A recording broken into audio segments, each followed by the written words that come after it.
What the scariest real-life story you have? Story 1, I lived in a very small town where everyone knew everyone. We had a post office, a gas station, and maybe around 200 people lived there, even now. I was around 11 or 12 years old when this happened, and it still freaks me out to this day. My cousin lived deeper in the country, and we would always visit him and my aunt. We practically lived in the woods and played on the dirt road all the time. My older cousin and his family lived further down the road and would always have sketchy people coming around there. Me, my cousin, who was probably around 14 but very tall, and my younger sister, who was maybe 8, were down the road from where my cousin lived, and there was a ditch with a creek running through it under the road. It was very grassy and definitely not safe to go into, so my cousin went first to check it out. I have always been a paranoid person, even as a child, so I stayed up top watching the road to make sure no one was coming. My cousin found some stuff down there and started looking through it when I saw a truck speed past us, then stop and start reversing very quickly. I yelled for my cousin to come up immediately. There were 2 guys in the truck, and the driver asked what we were doing down there by ourselves, which was the first red flag. I said we were just exploring with our cousin. He then said he had only seen my little sister and thought she might be in trouble and alone, and that he did not see my cousin. He kept asking me questions about who my parents were and saying it was not safe to be down there alone. While he was asking me questions, I kept yelling my cousin's name because the guy in the passenger seat got out of the truck and started grabbing something from the back before walking around the truck. At that point, I was looking for the fastest way out or something to defend ourselves. My cousin finally climbed out of the creek and stood up asking what was going on. When they realized there was a tall boy with us and not just small kids, the passenger put whatever he had back in the truck and got back inside. The driver asked my cousin the same questions, then said he would let us go. I still wonder what would have happened if my cousin had stayed down in the creek or if he had not been with us at all. A couple of months later, I came home from school alone because my sisters were in the afternoon program. I rode the bus home and waited by myself until my parents got off work. Because I was paranoid, I sat on the couch in front of the living room window with the phone next to me and the television on mute so I could hear if someone pulled up. I heard a vehicle in the driveway and peeked out the window and saw the same guys from before. I immediately went to the back bedroom, locked the door, and called my cousin who lived nearby. She said she was coming. While I waited, they walked around my house, around my dad's shed, and then sat on the porch without knocking. I stayed as quiet as possible and prayed they would leave. They eventually walked around one last time, got back in their truck, and drove off. My cousin came, checked everything, and I left with her. My dad knew most people in town, but when I described them to him, he had no idea who they were. I never saw them again, and they never came back. Story 2. I experienced this in late 2015 or early 2016. I was at a friend's house. My friends and I always hung out in the spare room near the stairs on the second floor. One day after duty, since we were student nurses at the time, we went to my friend's house to relax. There were 4 of us in the spare room, and I was looking for my friend who owned the house so we could order food. She was tall, had fairly pale skin, and long, straight hair that reached her waist. I left the room and walked toward the stairs, about to call out to her, thinking she was feeding her cats downstairs. I noticed her standing at the bottom of the stairs, not looking up. I called her name several times, but she did not respond. I became frustrated and a little terrified. I could only see the top of her head, and I was sure it was her because she was wearing a long white camisole that we usually wore under our duty uniforms. A few more seconds passed and she still did not move, so I gave up and turned back toward the spare room. Just then, a door across the hall opened and stopped me. My friend stepped out, looked around, and saw me. She asked why I was calling her instead of coming to her room. I panicked and looked back down the stairs, and there was no one there. I stood frozen until my friend came closer and casually asked if I had seen the white lady. I stared at her, unable to speak, while she laughed and said not to worry because the figure was harmless. She then went back to the spare room. Her dog, which had been in her room the whole time, ran down the stairs and started playing with the cats. Or at least, I hope it was the cats. I never went back to that house again, but we are still friends. Story 3. When I was younger, I went to my grandmother's house quite often, maybe every other weekend. This story happened when I was around 7 years old. For context, my stepbrother, who was 8, my half-sister, who was 6, and my cousin, who was 7, were all there with me. We went to sleep around 9 in the evening because we were young children and my grandparents wanted to rest. The four of us slept in the living room, with me and my brother on the 2 couches and my sister and cousin on an air mattress on the floor. Around 2 in the morning, since there was a digital clock in the living room, I woke up to use the bathroom. When I came back into the living room, I was about to lie down when I looked out the window and saw a man standing in the gravel driveway. I walked closer and looked carefully, trying not to let him see me. I did not recognize him as an uncle or even as my dad. Completely freaked out, I ran over and woke my brother, which was unusual because I was not easily scared as a kid. He looked out the window and immediately panicked too. He told me to check if the front door was locked while he used the house phone to call the police. After calling, we woke our grandparents, who were also alarmed.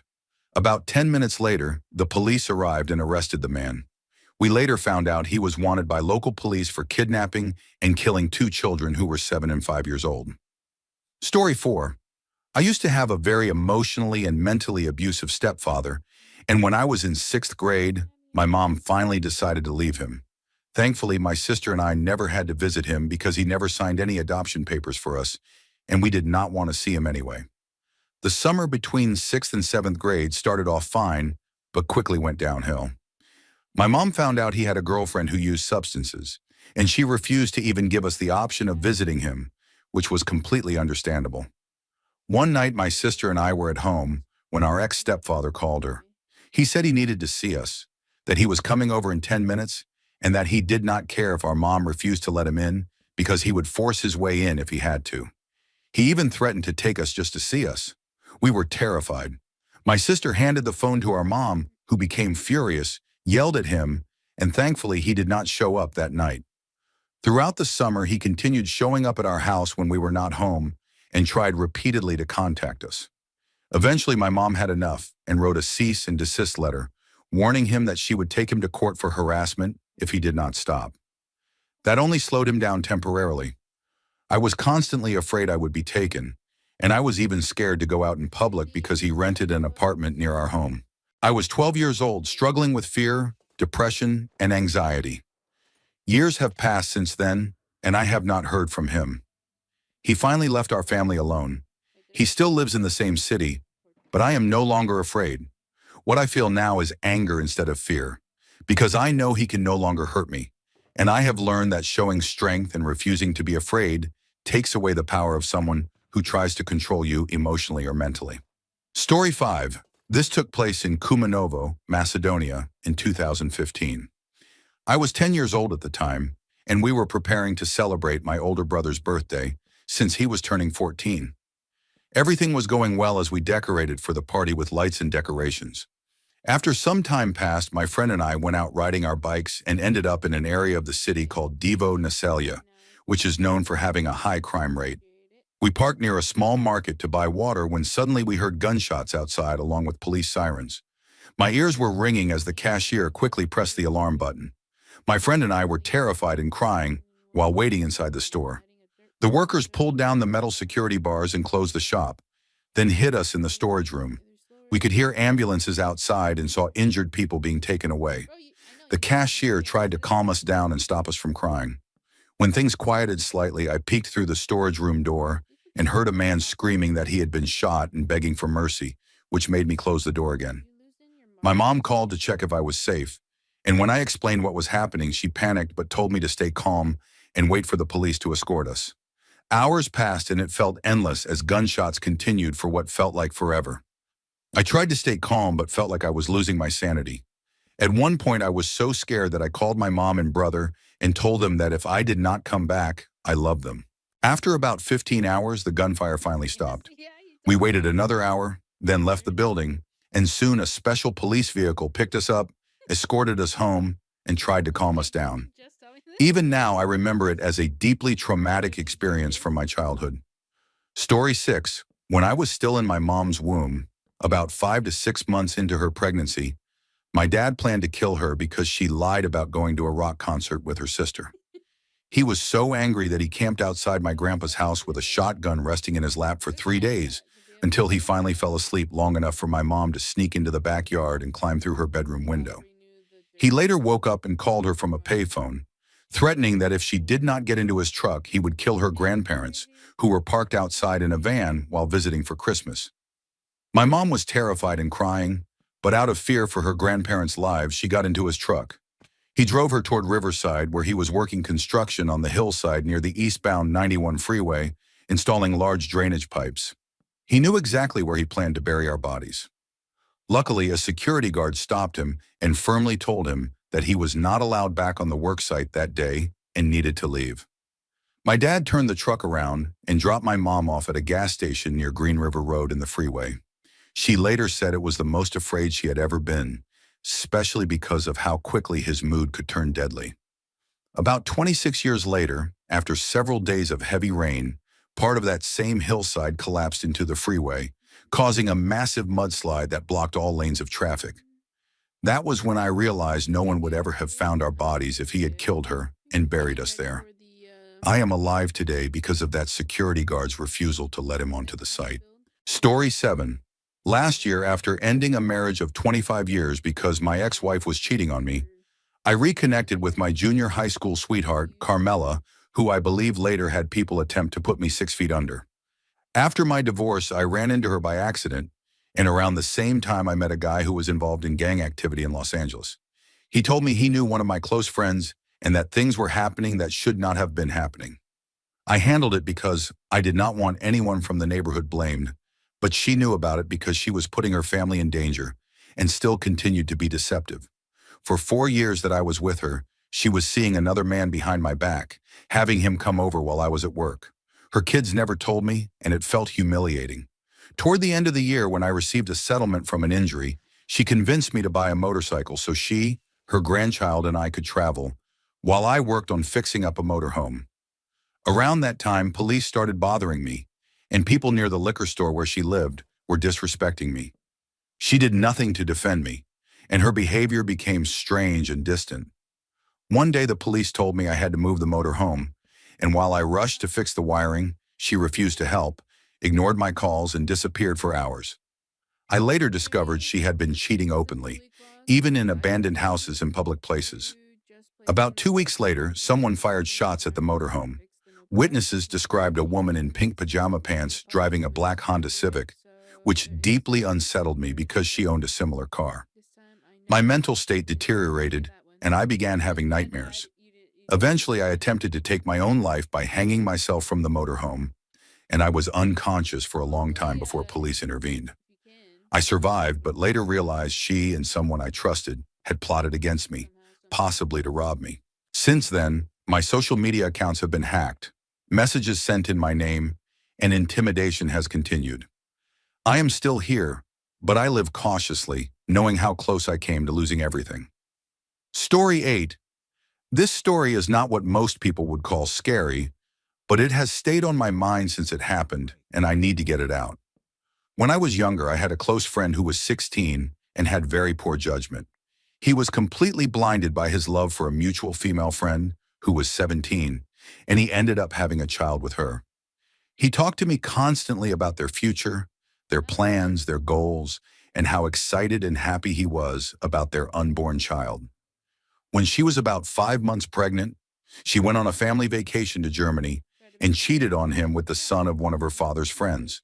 When she came back, she abruptly ended things with my friend, and to both of our shock, brought the guy she cheated with back home. My friend was devastated by the sudden and life-changing decision. Time went on, and our friendship continued as he talked about his plans to remain in his child's life. When the baby was born, my friend was there holding one of her legs while her new partner held the other. When the child was about 3 months old, my friend received a phone call from his ex while we were together at the skate park.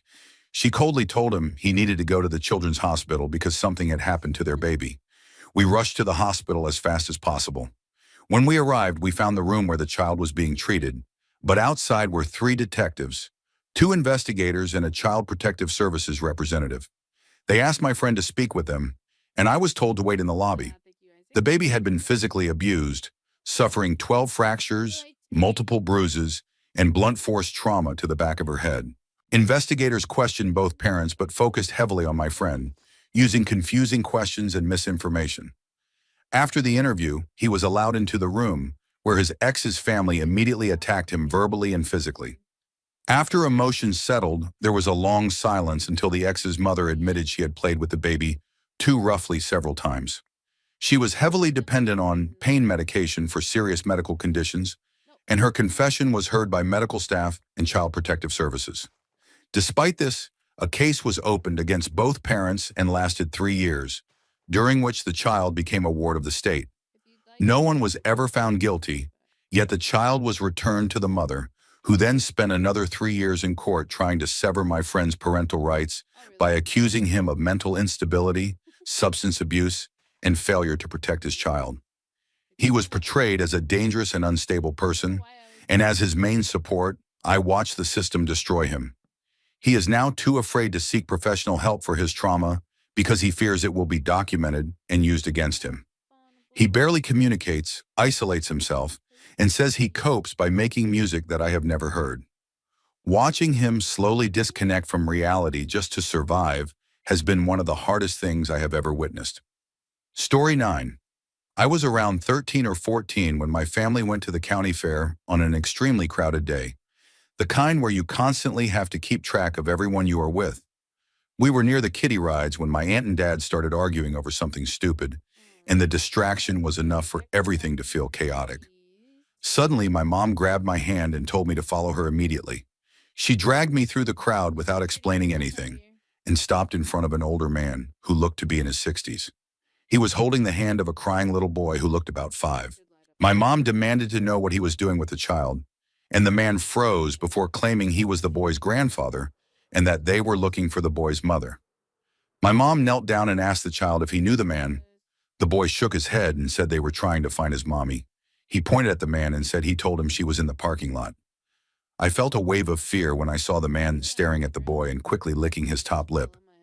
My mom tightened her grip on my hand, took the boy's hand, and told him that we would help him find his mom, but that she was not in the parking lot. She told him they would go back to where he last saw her and get a police officer to help. The boy looked confused and glanced at the man, repeating that she was in the parking lot. My mom yelled at the man to let go of the child. He glared at her before releasing him. She picked the boy up, asked where he last saw his mom, and he pointed toward the ride entrance. When we turned back, the man was gone. We found a security officer who radioed that the boy had been found. Moments later, a frantic woman ran toward us holding 2 young twins and collapsed to hug her son, sobbing and thanking my mother. She explained she was a single mother and had promised to wait for him at the ride exit, but got distracted when one of the twins started crying. Only moments had passed before she realized her son was gone. The officer thanked my mom, who was crying as well, and we returned to my family, who had been worried. My mom explained that despite the noise and chaos, she had heard a faint cry for his mother and felt something was wrong. We went home after that and have never returned to the fair in over 12 years. The image of that man licking his lips still haunts me, and the fact that he disappeared into the crowd still haunts my mother. Story 10. I was walking home from a high school lock-in at around 6 or 7 in the morning on a Saturday with my best friend. It had rained most of the night, it was winter, and everything was covered in about an inch of ice, making every surface dangerously slippery. We were walking along the side of the street because the sidewalks were impossible to use, since they had not been shoveled before the freezing rain and had deep tracks covered by solid ice that would twist your ankles if you stepped on them. We were going uphill along the road, and from the opposite side there was a short stretch where traffic briefly disappeared from view. Suddenly I heard a horn and looked up to see a car full of people we knew from school. They were screaming and waving, and for a split second we thought they were just messing around and driving recklessly. But then I realized what they already knew, that they were going to hit us and there was nothing they could do to stop it because they were going way too fast and completely out of control. I grabbed my friend and jumped as far as I could, holding on to him as tightly as possible. But when he was hit, it spun me around, and I watched it happen. I will never forget the sound, that sharp crack. I ran to where he landed, and he was still awake, barely aware of what was going on. I could see at least 2 compound fractures, and it was obvious he had hit his head hard. We both thought he was going to make it, and he asked me to find his glasses, saying his head hurt. I turned around looking for them and then noticed the car was far down in the ditch. At the same time, I saw two power poles swaying by the wires, about to fall. One snapped and somehow did not land on me, but it fell between me and my friend, so I could not get back to him. Someone grabbed me and put me into an ambulance. They gave me something that knocked me out, and when I woke up, my friend was gone. I miss him all the time. I still wish I could have traded places with him or that the car had hit both of us. This happened decades ago, and even now I can still hear that sound and see the way his body bent and flew through the air like a rag doll. Story 11. Back in 2011, my parents had just bought a small farm in the middle of nowhere. My dad was still working in California, so it was just my mom and me living in the new house. The house sat at the end of a dead-end gravel road with no homes beyond it, surrounded by heavy woods, and moving from a city to that kind of isolation was unsettling. It was our first week there, and the house needed a lot of work, so we had been going to bed early. One night, sometime after 10 in the evening, there was a knock at the door. For context, we had an Australian shepherd that looked like a Rottweiler and was very aggressive with strangers. And to reach the front door, you had to pull into a private drive and walk through a closed, gated deck, so it was not inviting at all. The knock sent the dog into a frenzy, and both my mom and I got up, already uneasy because it was pitch black outside and we were alone. My mom grabbed her handgun and hid it behind her back while opening the door, and I struggled to hold the dog back. The man at the door claimed to be our neighbor and said he wanted to welcome us, which felt strange at that hour. My mom thanked him and tried to end the conversation, but he stopped her from closing the door. The dog was going crazy and I could barely control her. The man started saying he owned part of our land and that the well on the property belonged to him, along with other bizarre claims. My mom told him to leave, but he refused. She then pulled out her gun and calmly told him to leave immediately or she would shoot and release the dog. He started yelling and ran off the deck, down the driveway and toward his truck. Only then did we realize he was not alone when he shouted that the woman had a gun. My mom locked the door and I called the police as they drove away. By sheer luck, a deputy was already nearby and stopped the man before he left the private road, issuing him a trespass warning. It was one of the scariest moments of my life, but my mom stayed calm and ready to protect us. He did turn out to be a neighbor, owning the empty lot next to ours where he occasionally camped when passing through the area. Story 12. This is not my story, but my husband's, and some details are a little fuzzy because I do not want to ask him to relive it. It was early spring when farmers were preparing their fields after winter. In our town, farmers are allowed burning permits to clear debris, while residential lots are not, so every year there are countless complaints called in about fires. Most of the time it is neighbors reporting each other or calling in farmers who are actually allowed to burn. On this particular day, it was sunny and perfect for burning, but for some reason both trucks were busy. One property kept getting reported, a farm next to a new housing development where the backyards overlooked the fields. Neither truck nor fire prevention made it a priority at first, since the man was known to be permitted, and usually they just checked and left.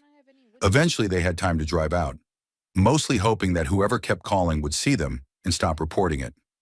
They parked and walked across the field toward a quad and the farmer. As they approached, they called out greetings but got no response.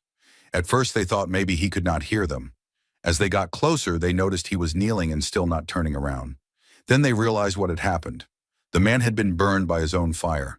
Two responders ran to him while another ran back to the truck for equipment and called for an ambulance. The farmer was over 90 years old and had been burning long grass when he fell and could not get back up. The fire surrounded him, catching his clothes and skin on fire as he knelt there. Nearly all of his clothes and most of his skin were burned, with only his hat and hair spared.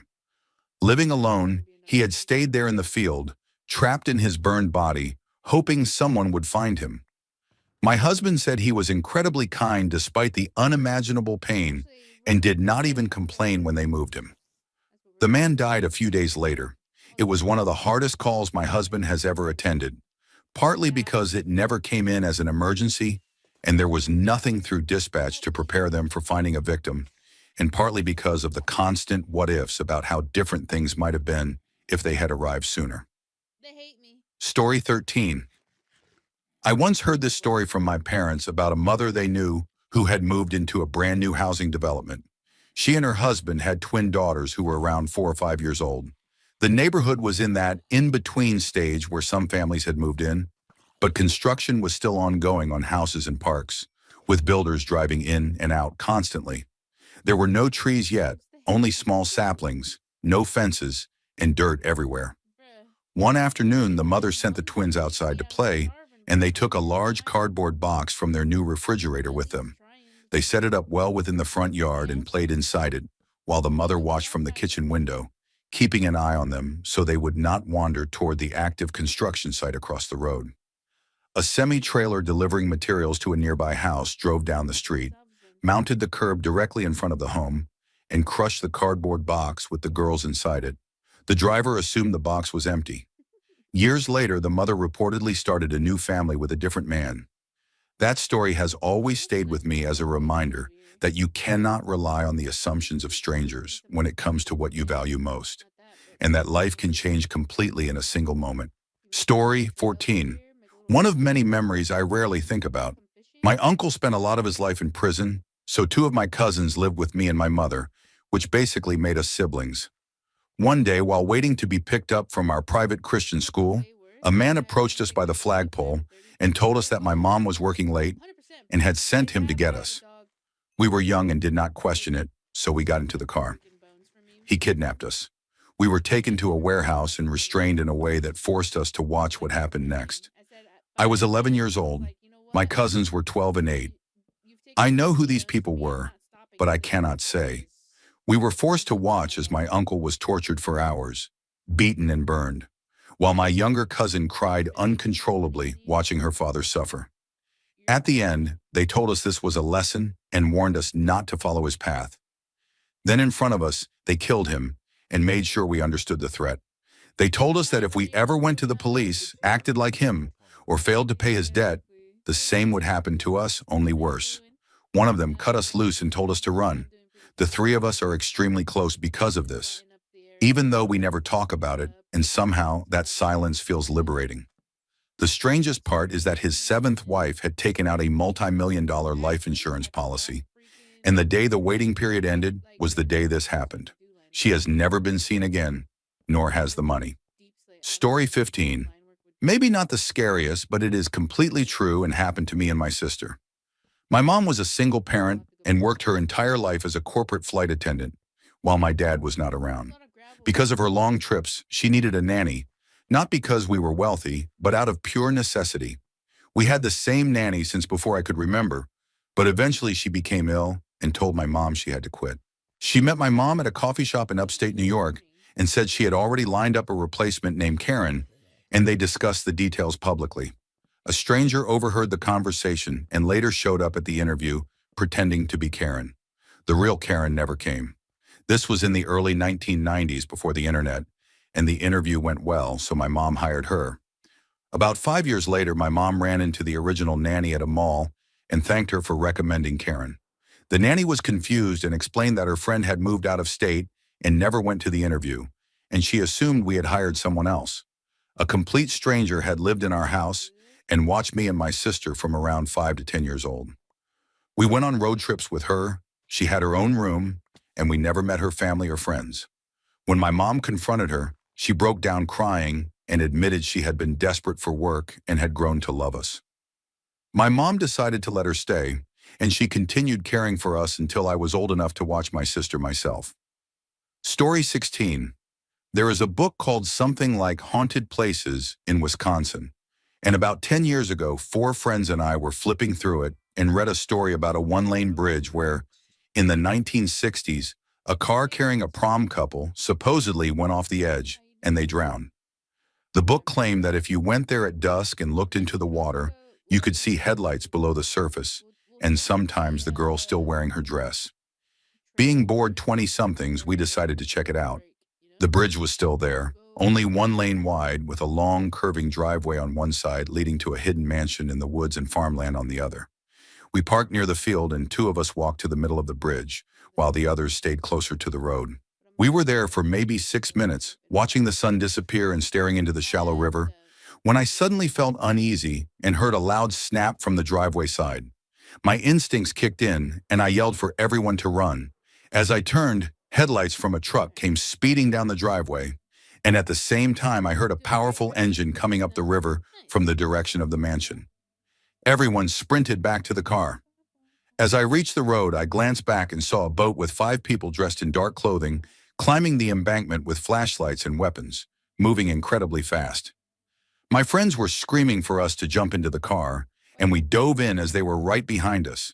The driver reversed hard as the truck reached the bridge, and the people kept chasing the car without saying a word. One of them ran faster than anyone I have ever seen, like something unreal. We barely managed to turn the car around and escape. What still terrifies me is how coordinated it all felt, how quickly they moved, how silent they were, and how it seemed like we were being trapped from both sides. I still wonder if the story in that book was never meant to be a ghost story at all, but a lure. Story 17. I was driving back to school from Boise to Eugene after spring break when I picked up a hitchhiker. He was happy and friendly at first, but as the miles went by, his personality slowly shifted from easygoing to controlling and hostile. I stopped for gas and to use the bathroom, and he told me to leave the keys in the car when I got out, which immediately made me take them with me.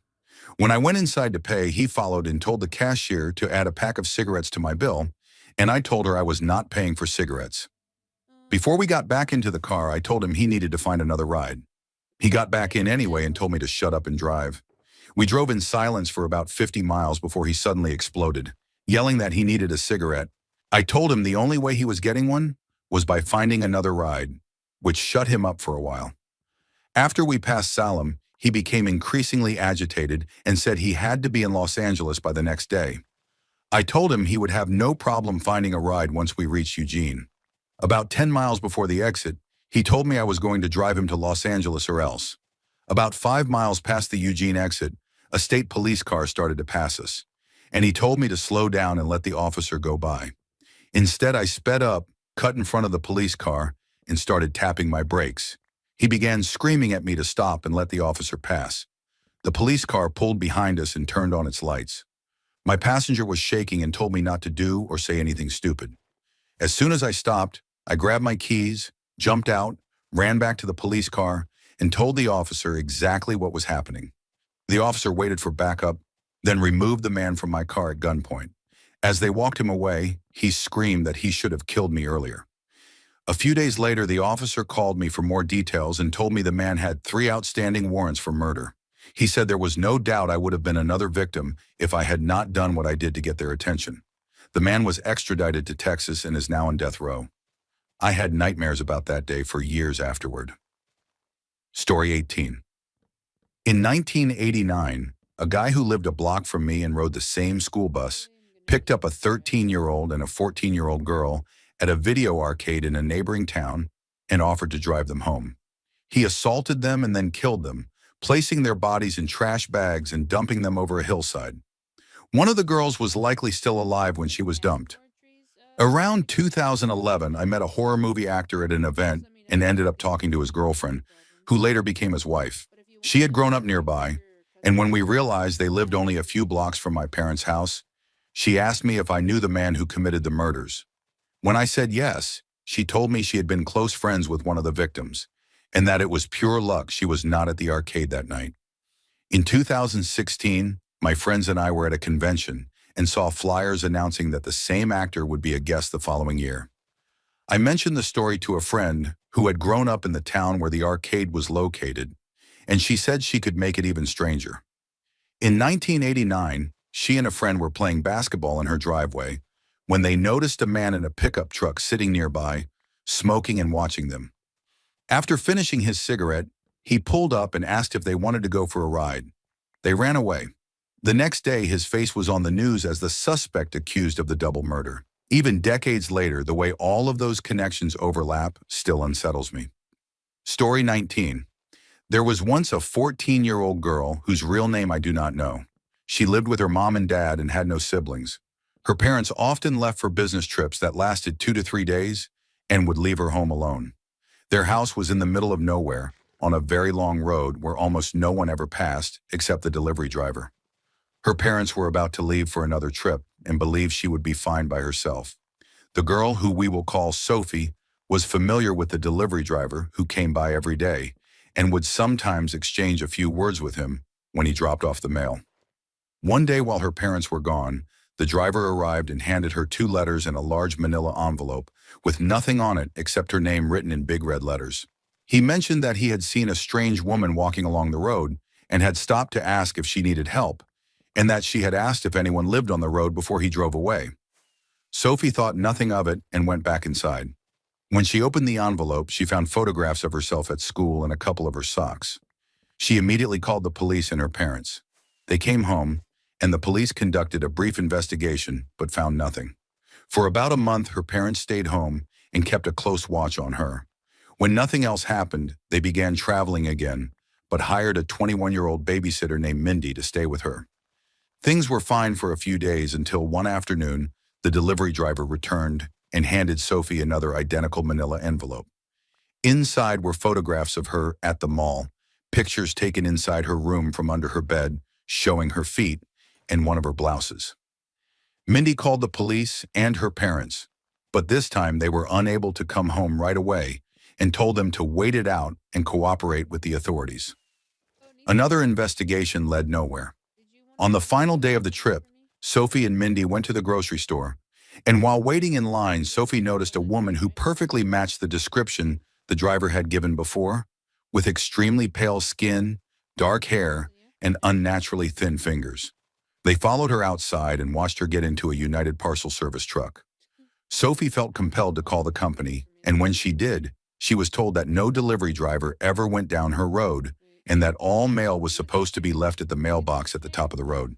They also told her that no employee by the name she knew had ever worked for them. Story 20. When I was 10 years old, I regularly attended a choir club for children. One day, my dad picked me up instead of my mom, which confused me because she always did. But I did not think much of it at first. Halfway through the drive, my dad began mumbling about how sorry he was and how I would never see him again. Terrified and confused, I kept asking what he meant, but he refused to explain. When we arrived home, he stayed in the car and urged me to get out. Before I did, he told me that I would not see him again because he would be dead very soon for what he had done and that the police would explain everything. After he forced me out, I ran inside the apartment, only to find no one there, the door open and blood on the floor. The police arrived shortly after and explained what had happened. My dad had become obsessively jealous after finding old condoms in a cupboard and convinced himself that my mom had been unfaithful, ignoring the fact that we had recently moved in and that they could have belonged to previous tenants. He had attacked my mom in a violent rage. I was taken to the hospital where she was being treated and thankfully survived because my younger brother, who was 7 at the time, had intervened. If not for him, my dad would have killed her. When my dad said I would never see him again, he meant that he had planned to end his own life after dropping me off. He failed and was taken into psychiatric care. This remains the most terrifying thing that has ever happened to me. I still think about my brother often, about what it meant for a child to witness something like that. And although we both carried deep trauma afterward, we somehow grew into decent people. I have never properly told him how grateful I am that he was there, but I know that I should. Story 21. When I was around 9 or 10, my family would spend every summer at my grandparents' house in the countryside. They had a large wooden house with 2 floors, and at that time they had recently installed electrical panels and artificial lighting, so the lights were usually on. One afternoon during dinner, my grandmother told me a story about a family that had died in the forest near where we lived. The family, made up of 2 parents and 2 children, had perished when their house burned down, and she said their souls still wandered the forest searching for a place to rest. My mom told me not to believe it and said it was just an old tale meant to scare children, but I believed it completely and could not stop thinking about it. When night came and it was time to sleep, I could not fall asleep, so I decided to go downstairs to get a glass of water. I was sleeping on the 2nd floor, and turning on the lights would have woken my parents, especially since the door was open, and closing it would have made a loud squeaking noise. I saw some old candles they used before electricity, but I had nothing to light them with, so I decided to go downstairs in the dark. When I got down, I noticed the front door was open, so I closed it, then went into the kitchen where the table sat in a dark corner with very little light. There I saw a dark figure standing near the table. At the time, I thought it was my grandfather, so I grabbed a glass of water, drank it, said goodnight, and went back upstairs to sleep.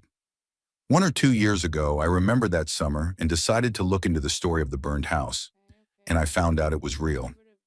At first, I was shocked, but then I became deeply unsettled as I remembered that night. I have never told anyone this story because it sounds like something a sleepy child might imagine, but it has stayed with me ever since. Story 22.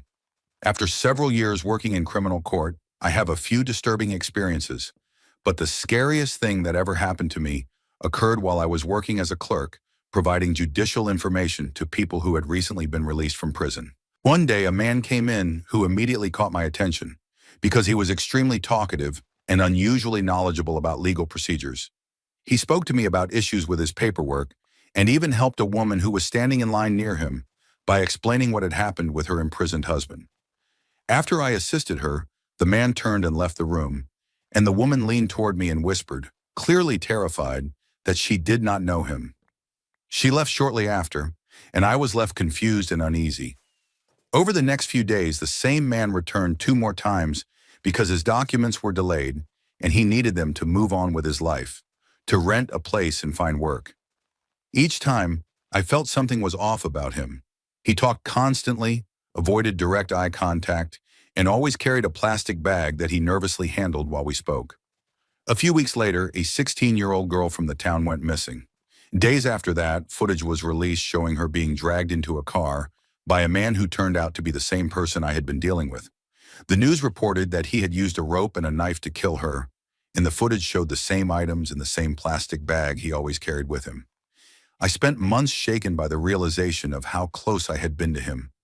And although time has dulled the memory, it is something I will never fully forget. Story 23. My dad was a pilot in the Royal Australian Air Force during the Second World War. He was shot down in flames over Ploiești, Romania. While flying that night, he saw the ghost of a close friend who was also flying on a different plane, who appeared to him and said, "It's a wicked night tonight, Skip." My dad's own father had once worked as a mining engineer at the oil fields that my dad had been sent to bomb. He bailed out with his crew, but the rear gunner, his best friend named Spud, was killed in the crash. They were captured, buried their fallen crew member, and were imprisoned in a prisoner of war camp. My dad later escaped and was repatriated 60 days later, returned to England, and married my mother. Spud had met my mother before the war and had not liked her. During their honeymoon, my mother felt extremely unsettled and was convinced that Spud's spirit was present in their hotel room. My dad laughed it off and told Spud to leave them alone, but my mother was absolutely certain that someone had been there. Trying to calm her, my dad checked the hotel records and discovered that Spud had stayed in that very room months earlier with his fiancée, Valerie. My dad tracked her down and learned that she had never been informed of Spud's death because she was not listed as his next of kin. My dad comforted her as best he could, and after that, my parents never felt Spud's presence again. However, in a photograph taken of the crew on Victory in Europe Day overlooking Piccadilly Circus, when it was later developed, there was a shadowy figure visible in the image, which they always believed was Spud. Story 24. My mother's family lived in the state of Pará in Brazil, deep in the Amazon rainforest. At the time, the city was extremely isolated, reachable only by a 4 to 6 hour boat trip, with no roads leading to it. During the rainy season, the river would overflow and flood large parts of the town, which had fewer than 10,000 people back then. Houses in the flood zones were built on thick wooden pillars and connected by suspended walkways. When the water receded, the mud below was filled with strange crabs, and when it rose, fish, river dolphins, and sometimes crocodiles and giant snakes could be seen beneath the houses. Life there was shaped by isolation, constant flooding, and deep religious beliefs that mixed Catholicism with indigenous legends and folklore. These stories could sound silly from far away, but in the middle of the rainforest at night, they felt very real. My uncle worked at the first bakery in the city and woke before sunrise every day to walk a route along the edge of town near the dense forest. Jaguars hunted in that area at night, and everyone knew it was dangerous. One morning during heavy rain, he left for work and never arrived. He was missing all day, and no trace of him was found. The next morning he returned home pale and shaken, as if something had terrified him beyond words. When asked what had happened or where he had been, he refused to say anything and became visibly distressed, eventually asking everyone to stop asking. More than 30 years have passed, and no one in the family has ever brought it up again. We all knew that the forest held dangers, both real and legendary. As my grandmother used to say before she died at 102 years old, when it is raining and you are in the forest, if you hear someone calling your name, do not answer, no matter how strong the urge feels. Story 25. One night, when I was around 4 or 5 years old, I was riding one of those small coin-operated rides they place near malls while my godparents were nearby, withdrawing money from an automatic teller machine. They were usually very protective of me, but for a brief moment, they were not paying attention. A man approached me and said in a rough voice, "Son, so this is where you have been. I have been looking for you everywhere."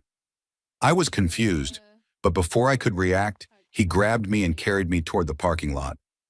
I was screaming and crying loudly, but no one intervened, probably assuming I was just a child having a tantrum. A few minutes later, my godmother ran into the parking lot and yelled at the man. He claimed he had made a mistake, handed me back to her, apologized, and calmly explained himself before walking away to his car without any concern about the child he supposedly thought was lost. My godmother has always been very trusting and easily convinced by people who sound sincere. We talked about it once as a family and then buried the subject. Still, sometimes I think about where my life might have gone if he had succeeded in taking me, and that thought alone is terrifying. Story 26. The scariest thing I ever saw happened when I was about 9 years old. My father had gone out drinking the night before Easter, and I decided to sleep on the couch. At some point during the night, he came home drunk, and I remember hearing a very loud bang, but I did not move because he terrified me, so I fell back asleep. The next morning, my sister, who was 13 at the time, woke me for Easter and told me that our dad was snoring at the bottom of the stairs and would not wake up. She convinced me to help wake him. From the top of the stairs, I saw him lying there, snoring loudly. I shouted his name and got no response. We were both too scared to go down, so we called our mom, who told me to go down and put the phone next to him. As I went down the stairs, I felt that something was terribly wrong. He looked extremely pale. When I reached the bottom, I saw a large gash on his head and a massive pool of blood around him, which I was standing in. After that, my memory goes dark. My mom later told me that I calmly said he was dead and dropped the phone. He had fallen down the stairs and hit his head, and the doctors said he was brain dead from the initial impact, though his body kept functioning. He had vomited, and it filled his lungs, which caused the loud snoring sound we heard. Story 27. I grew up on the east coast of India and lived a fairly peaceful life. During my bachelor's degree, I met a girl with whom I shared many interests, and we often went on long, unplanned trips around the city, talking endlessly. One evening, we decided to watch the movie Annabelle and then look for a house to move into. While waiting for the show, it began to drizzle, which was strange because it was mid-December, a month that rarely ever sees rain. We brushed it off and watched the movie, which left us both on edge. Afterward, we noticed a man dressed entirely in black, soaked from the rain, standing a few blocks away from my car, as if he had been waiting. When he noticed us, he quickly walked away. Already shaken from the movie, we left immediately. We drove to a remote area on the other side of the city to look at cheaper apartments and found one that eerily resembled the setting of the movie, which we nervously joked about. At sunset, we headed back, but the navigation system stopped working, forcing us to rely on memory. My friend suggested taking a shorter route, though it was deserted and poorly lit. As we drove, she told me a story about Pangar Fort, a place in Rajasthan known for paranormal legends, describing how the souls of a massacred army were bound to the land centuries ago. I was already frightened when she jokingly said, "What if I shouted Pangar right now and something happened?" The moment she said it, the streetlights shut off, followed by my car headlights. The road went completely dark. We sat frozen for several minutes until I saw a car approach from behind. I stepped out to signal it with a flashlight, which turned out to be a mistake. The car stopped and a man got out, As he approached, I realized it was the same man I had seen near my car earlier. I shouted that I recognized him from the theater. He stopped and calmly said he meant no harm and would keep his distance. My friend inside the car looked pale and terrified, unable to speak. The man instructed me how to reset something near the engine. And when I followed his instructions, the headlights suddenly worked again. When I tried to thank him, he was already walking away. The streetlights came back on, and I got into the car, relieved until my friend grabbed my arm and asked who I had been talking to. She insisted there had been no one there and that she had watched me talk to myself. When I looked back, there was no car, no man, nothing. I drove away immediately, and we did not speak the entire way home. Even years later, the memory of that night still haunts both of us. Story 28. This is a story my dad told me. When I was a baby, we lived in a large apartment complex, and the room I stayed in had a closet in the corner, with the door nailed shut, clearly painted over like it was meant to keep something in or out. During the day, I could be in that room without any issue, but at night I would completely lose it and had to be moved into my parents' room every time. My grandmother came over to see what was going on, and she was known in the family as someone who could sense things. My dad managed to pry the closet door open, and the moment my grandmother stepped inside, she nearly collapsed and had to be helped back out. As soon as she left the closet, she was completely fine. She described the sensation as the room spinning violently, while a heavy, evil presence pressed down on her. A few days later, my dad called someone he referred to as the Mushroom Man, who performed a cleansing of the room and the closet. It worked for a short time, but then the same thing started happening again, and I still could not stay in the room at night. My dad asked the people who ran the building who had lived there before us, and was told it had been an elderly woman with severe schizophrenia and dementia. He called the Mushroom Man again, but this time it had no effect. Eventually, my dad took a drain snake and removed every bit of hair he could find from the drains in that room. After that, everything stopped and never happened again. He also told me that when he was on the computer late at night, he would sometimes see, out of the corner of his eye, a very tall man wearing a tall hat like Abraham Lincoln, walking between rooms. And he often felt like something was watching him from the high ceiling vent and from just behind him. Story 29. I have two stories. The first is not so much scary as it is deeply disturbing. When I was in college, I worked as a cashier at a popular chain restaurant where the staff felt like a family. Everyone got along well, and we spent time together outside of work. One day, one of the cooks did not show up for his shift, which was very unlike him because he was always reliable, helpful, and friendly with customers. The next day, we learned he had been arrested after attempting to kidnap an 8-year-old girl at a school bus stop. Police later searched his apartment and found nearly 10,000 images and videos involving child exploitation. He admitted to abusing multiple young girls in that apartment.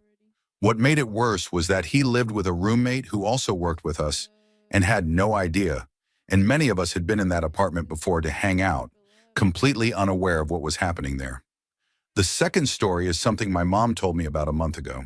A family had their master bathroom remodeled over a 2-week period, and 2 of the workers carefully watched the family's routines while pretending to do their job.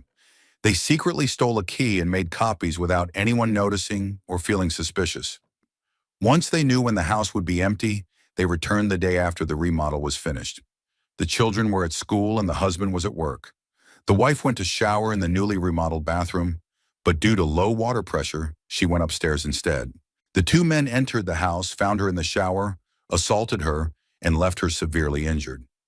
Neighbors noticed the men fleeing and the front door left open, which led to a quick response, and the woman survived but was left with severe trauma. The family sold the house shortly after.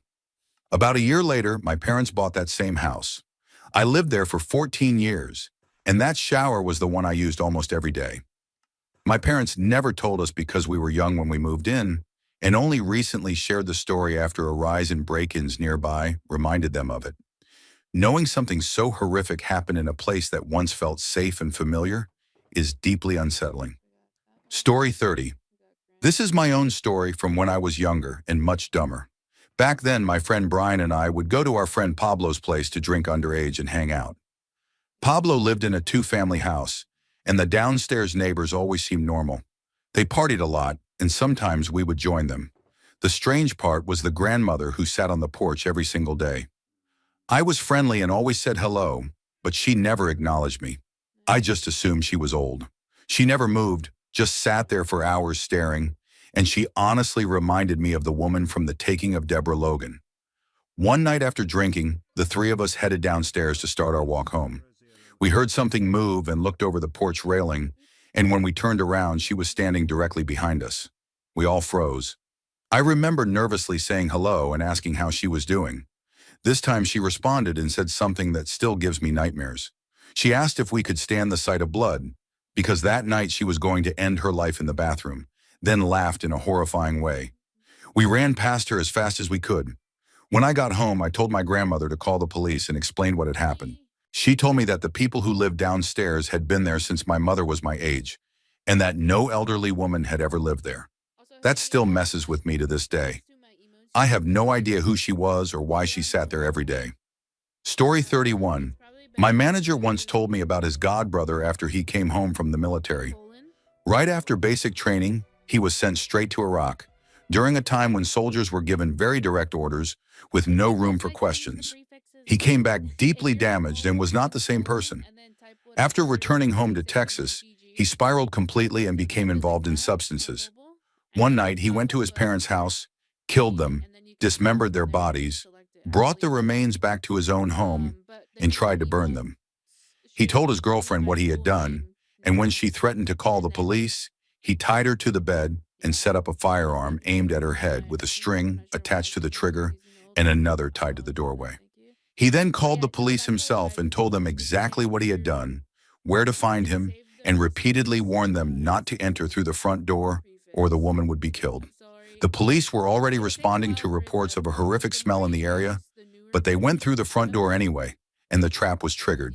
He was later convicted and sentenced to death. Before his execution, my manager spoke to him, and he said he did not feel real remorse, only that he wished someone had stopped him before he killed anyone. Story 32. I have never really shared this story, but it still gives me nightmares, and maybe talking about it helps. About 30 years ago, right after college, I worked as a temp, which meant constantly meeting new people. One coworker was an older woman from another state, missing one eye, with no prosthetic. I will call her Grace. She told me she lost her eye during a violent carjacking where she was shot and assaulted. She said her husband was in the military overseas and would be retiring after this tour. She sent him care packages, owned a large talking parrot that searched the house when she asked where he was, and spoke often about how much she missed him. She had an estranged adult daughter and frequently told me to always stay close to my family. Although she seemed odd, I assumed trauma explained it. Still, some things she said made me uneasy.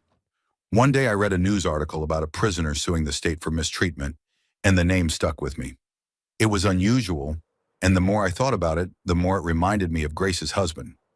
Around the holidays, she said he was coming home on leave, which made me think I was wrong. Later, she became increasingly stressed, started giving me gifts, and I began avoiding her. Eventually, I looked deeper into the court records and realized the inmate was a violent offender with a long history of serious crimes involving children. I had no proof at first, but working around Grace became terrifying. One day she disappeared during lunch, and when she returned, she was furious that I had not covered for her absence. She demanded I get into her car and became aggressive when I refused. Shortly after, she was fired for falsifying information. A supervisor later confirmed that her husband was not overseas and that my suspicions were correct. Years passed, and I lived in fear of both of them, even after moving and changing my name. I later learned he had been released and then eventually died, and she passed away as well. To this day, I still wonder what might have happened if I had gotten into her vehicle that afternoon.